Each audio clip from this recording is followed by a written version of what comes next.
मंडी बहाउद्दीन से मोहम्मद रशीद भट्टी की रिपोर्ट के मुताबिक डिप्टी कमिश्नर शाहिद इमरान मात की ज़ेर निगरानी मुमकिन सैलाब से निपटने के हवाले से अमली मशकों का इनकाद किया गया।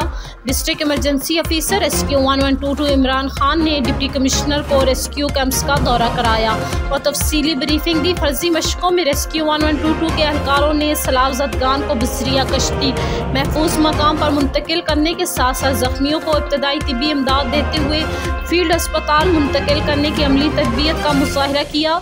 इसी तरह दरिया की तह में डूबते शख्स को बचाने के लिए रेस्क्यू के गोताखोरों का अमली मशक का भी मुजाहरा किया गया।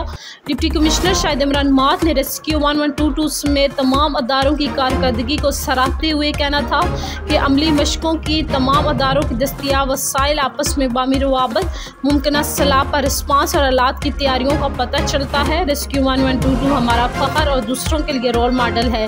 डिप्टी कमिश्नर ने असिस्टेंट कमिश्नर फालिया को रेस्क्यू 1122 और इरिगेशन डिपार्टमेंट के साथ मिलकर दरियाई बंदों को चेक करने की हदायत की।